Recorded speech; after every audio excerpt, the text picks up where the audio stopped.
What's going on, everybody? Welcome back to the Hard Angle Barn YouTube channel. My hair's pretty fuzzy. Hold on. Now you know what? I'm sticking with fuzzy hair. Sticking with it. Riding bikes today. It's super hot. I don't really want to work on anything. Man, I got a fan going hard. So I think I'm going to tackle something I should have done a long time ago. And we are going to put my 2003 Suzuki Jr. back together that I took apart because it was having some drivetrain issues. And I even did a cool second gear mod on it. So I'm going to go ahead and break that down. Let's get right into it.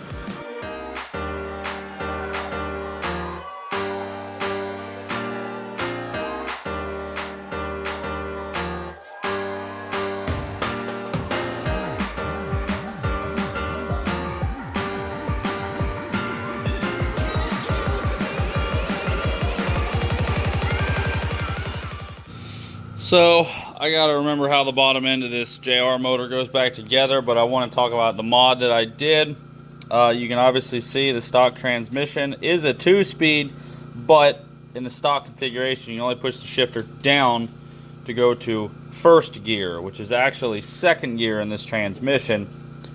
This shift fork is, I can't remember which side it was, but half of it, is only half of it's milled out. So I took a Dremel and cut the whole thing out so that I can shift to both gears, and it'll now be a 2-speed, which means it's not going to get any faster, but it'll unlock first gear, which, me being 3 times the weight limit of the bike, it'd be pretty nice to have a first gear to get going. While I have it apart, I just want to show how this works a little bit because it's fascinating to me. Obviously, when you kick the bike, kicking this way. So when you kick it, you see it spins the whole assembly, but when the motor takes over, it kicks the gear out of engagement. When you start it again, pops back in. When the motor takes over, kicks it out. Kick start it, kicks it out. That's so cool because the inside of this gear is on a helical worm style gear. So when it's turning this way and the force is being applied to this side of the teeth, it wants to go that way. But when the motor takes over and the force is being applied to that side of the teeth, it wants to go this way. And the second gear mod that I was talking about, obviously I cut one of these out. Okay, so I cut this side out looking at it. So when the shifter shaft's over here, move this back and forth. So this is the gear it had before. You go over here, you'd spin it, and you can see down there the output shaft turns. Kick it over this way. It goes into the first gear that we didn't have before, and then obviously the shaft is spinning even slower. But that's what we did. So now it has a first and a second gear instead of just a second gear. But all the Suzuki Juniors, or Suzuki JR, whichever one you like to say, they all come stock like this. They are a 2-speed transmission, so anybody can do this mod, which is just cutting this out and make it a 2-speed. Alright, this side of the case is together. Let's go ahead and close this up and then move on to sticking on the cylinder and the head.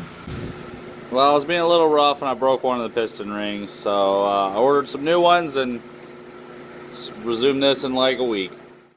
Alright, well, I got the new piston rings in for this engine, so let me go ahead and try to be patient this time, get these put in correctly. I don't care who you are, brand new parts are just cool. So I ended up pulling the piston off real quick just to clean up the piston ring groove, and I figured out why I broke the rings last time. In the ringland, if we look close here, see these little nubs, they stick up the piston ring where this little nub goes. See, it has this little cutout. When it goes together in that spot, it makes that little arch, which I can't squeeze it straight so they're not touching right, but it goes around that little nub so that the ring doesn't, spin around, it stays off. And the other one's probably 180 degrees off. Sorry, 90 degrees off. Yep, there it is. So here's the first one, here's the second one. Actually, they're not 90, they're probably 45 off. Put these rings on. The lower ring land has this little springer majigger underneath the ring. I'm not sure what it's for, but I know it goes there. I think it adds a little bit of tension to the ring. Let's see if I can get this on here without breaking these.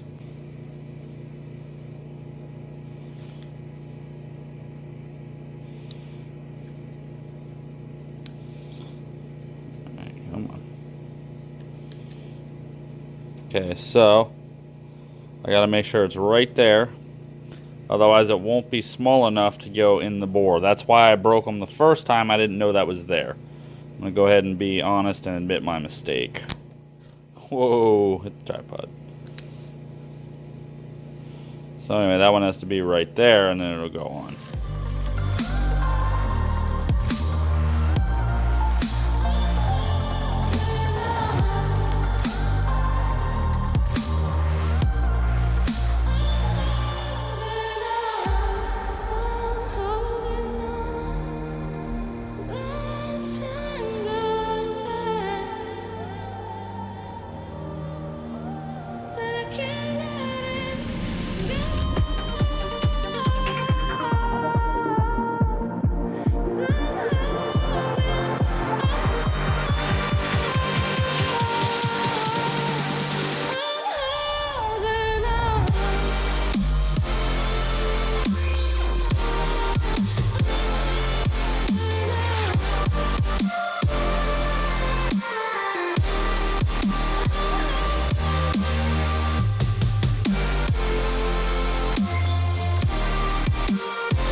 Alright, so when I kick the Kickstarter, it turns the transmission and not the engine. So obviously I got something in there wrong. I got the schematic on my phone, and I'm going to go ahead and pull this case open one more time. Make sure I get this all right.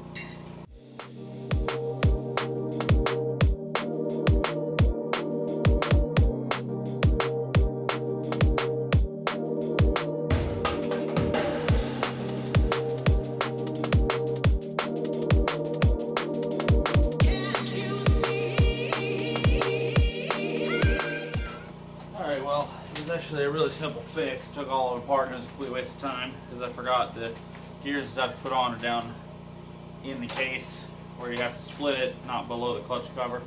So that's all actually correct because this still springs itself back up. But if you listen closely here, it's cranking. I just had to play with the clutch adjustment a little bit, so that's all it was.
So, I've got 2-stroke oil in the oil injection tank. I got some trans fluid in the gearbox, which I don't know if it's enough or not, but I'll check after I prove it starts.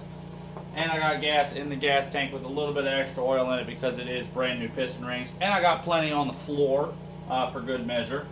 Just remembered I didn't tighten this last gas tank bolt. Alright. I'm going to turn the fuel on. I'm going to turn the choke on. See if we can get this thing to kick over.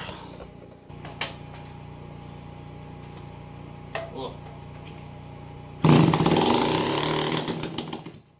I didn't really expect it to start first kick, but that was pleasant. Oh, I need to put the exhaust pipe on it. I forgot. My bad. Now that I remember to put the exhaust pipe on, and I kicked over a fan. Let's try this again.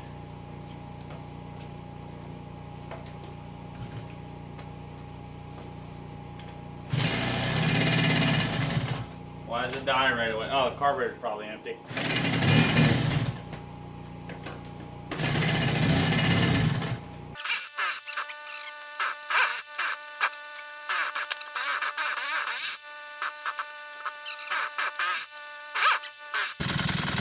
So, I rebuilt the carb, and I got it running. Runs fine. Okay, well, that bottom end could use some work. Like I said, I have extra premix in it. But the problem is, obviously, I still need some adjustment on the clutch. Because that just stalls it. And the problem I was originally having with it when you use second gear and it slips is still very, very present. And I'm not sure what that's about. Ow! That's an exhaust pipe. See, that's the second gear thing. I didn't know it was in second gear.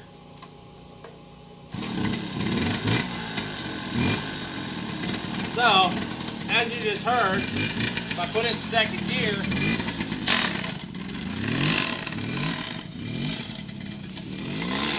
doesn't move. But now that I have done the second, the 2-speed mod, there we go. First gear works fine.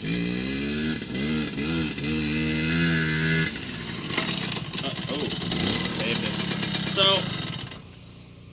as we saw when I took the trans apart, nothing's missing any teeth. Nothing's broken. There's no metal in the case. So I don't think it's the clutch because first gear works perfectly fine, other than I need to adjust it so that it doesn't stall it right when it goes in gear. I don't know, but that sucks. I was hoping that was fixed. Well, I've been tinkering with it for a while, and it's just getting worse the more I run it. The trans fluid looks unhappy, so I guess I'm just going to pull that side cover again, figure out what I did wrong. Yeehaw. So this system's a little jacked up now. The spring's a little bent up from being installed wrong.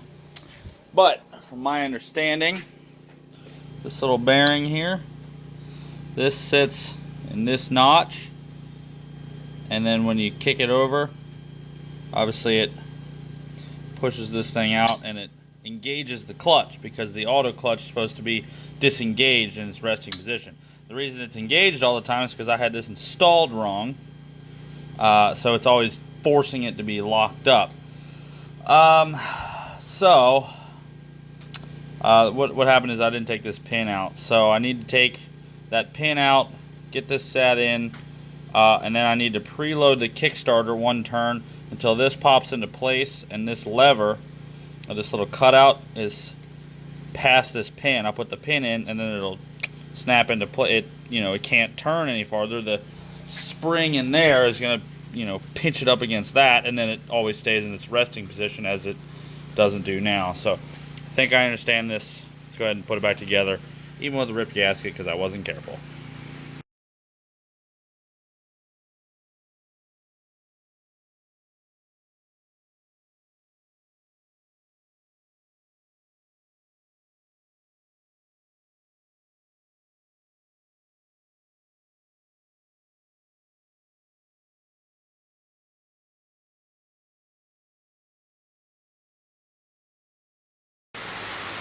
Well, my generator just ran out of gas. this kickstart spring is bent somehow, and this little washer cannot, or I should say spacer, cannot fit through it properly, which means this is sitting out too far, which means when I put this plug in that is supposed to act as the stopper, it sits too far out, it digs into this, and then the kickstart lever can't move. Like I said, super dark, raining, generator just quit, and that spring I can only buy from the assembly, which is like $100, which trying to put money into restoring a truck, I'm not throwing $100 into this thing right now. So I guess for now this is all. So even though this was a little bit of a letdown, at least I got to ride around a little bit. It was kind of cool. I'll have to figure something out, but I want to get it fixed. That helped produce some motivation in me. So for now, I hope you guys enjoyed. I hope to see you in the next video, and I'll talk to you all later.